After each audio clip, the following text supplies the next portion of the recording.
The sterile smell of antiseptic filled the air as General Richard Hale stood outside the ICU, his uniform pressed and medals gleaming, but his heart heavy with despair. His only daughter, Emily, lay unconscious after a sudden brain hemorrhage. 22 of the country's best doctors had tried everything, yet the monitors beside her bed still beeped weakly. The general, a man known for unshakable command, now looked small, broken, and utterly powerless. He had faced wars, but never felt so helpless in his life. Inside the ward, nurses moved swiftly, whispering updates and exchanging anxious glances. Emily was only 25, full of life, volunteering at hospitals, bringing joy to others. Now she lay still, pale, motionless. The doctors, one by one, walked out with the same defeated look. "We've done all we can," said Dr. Martin, the chief neurosurgeon. "Her brain isn't responding." The general didn't respond. He simply stared through the glass, tears he refused to shed, welling up behind tired eyes. That night, the janitor on duty, a quiet man named Samuel Reed, noticed the commotion. He had mopped these same halls for years, often ignored, a background presence in others' stories. But tonight, he paused longer by the ICU. He had overheard the nurses say the girl's vitals were dropping again. Something in him stirred, a feeling he hadn't felt since his own daughter, Lily, died 5 years ago from a similar condition. Doctors had told him then that there was no hope, but he had learned something through his pain. As Samuel pushed his cleaning cart closer, he saw the general sitting on a bench outside the ICU, his head bowed. "Sir," Samuel said softly, "may I say something?" The general didn't even look up. "Not now," he muttered. Samuel hesitated but continued, "I lost my daughter once. I know what it feels like when doctors say it's over. But sometimes it isn't." The general slowly lifted his head, his eyes bloodshot. "What do you know about it?" "You're a janitor," he said harshly. Samuel took the insult quietly. "I know I'm not a doctor, sir, but please, let me just see her once." The general almost laughed at the absurdity, but something about Samuel's tone, calm, steady, deeply sincere, made him pause. "You think you can do something 22 doctors couldn't?" Samuel nodded slightly. "I think maybe there's something everyone missed." Against all logic, the general found himself allowing it. Maybe it was desperation, or maybe it was hope, thin as a thread but still alive. "5 minutes," he said finally. "If you upset her, I'll have you thrown out." Samuel entered the room slowly, eyes fixed on Emily. Machines hummed softly around her. He didn't touch anything at first, just watched her breathing pattern, her fingertips twitching slightly under the sheets. He noticed something subtle, her hand moving every few seconds when the heart monitor beeped. "That's not random," he whispered. He looked at the IV drip, the oxygen levels, and something clicked in his mind. He turned toward the nurse station. "Please," he said, "pause that sedative line. Just for a moment." The nurse frowned. "We can't take instructions from you." Samuel nodded. "Then call Dr. Martin. Tell him her breathing doesn't match her sedation level. She's trying to respond, but the medication's holding her back." The nurse hesitated, but she'd seen stranger miracles in this place. She called the doctor reluctantly.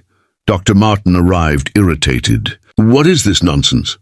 Samuel stepped aside. "Just look at her hands when the monitor beeps." The doctor sighed but leaned in. When he saw the faint rhythmic movement matching the beeps, his eyes widened. That's a sign of neural response," he whispered. Suddenly, the room became alive again. Nurses adjusted machines. Doctors rushed back in, checking pupils and vitals. The sedative was reduced, oxygen flow recalibrated. Emily's heart rate stabilized. Then, after a long silence, her lips moved faintly. A whisper escaped her mouth. "Dad." The general froze, disbelief spreading across his face. "Emily?" he gasped, running inside. Tears streamed freely now. "I'm here, sweetheart." The doctors exchanged stunned glances. "She's responding," Dr. Martin said, shaking his head in awe. Hours later, Emily was fully conscious, weak but smiling faintly. The general sat beside her bed, still holding her hand, like he would never let go. He looked up to thank the doctor, but Samuel was gone. "Where's the janitor?" he asked. A nurse pointed toward the hallway. The general rushed out, still in his uniform, searching through the long corridors until he found Samuel near the supply room, quietly cleaning again. "You saved my daughter," the general said, his voice breaking. "How did you know?"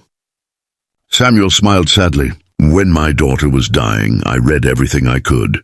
I studied medical books, begged doctors to explain things. I noticed the same reaction in her, but too late. I just couldn't let it happen again." The general's eyes softened. "You've done what no doctor could. You deserve more than a thank you."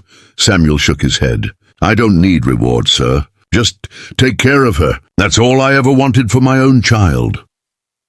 In the days that followed, Emily recovered faster than expected. Word spread through the hospital about the janitor who saw what no one else did. Doctors called it intuition. Others called it divine intervention. The general, however, knew it was something deeper, a father's heart recognizing another father's pain. When Emily was discharged, the general insisted on finding Samuel again, but the hospital administration told him Samuel had resigned. No forwarding address, no phone number, just a short note left in his locker. Kindness doesn't need credit. It just needs to be passed on. Months later, the general established a foundation in Emily's name, the Lily Initiative, inspired by Samuel's late daughter. It provided scholarships for underprivileged students who wanted to study medicine. On the plaque at the hospital entrance, engraved in silver letters, were the words, "Dedicated to those who heal not just with knowledge, but with heart."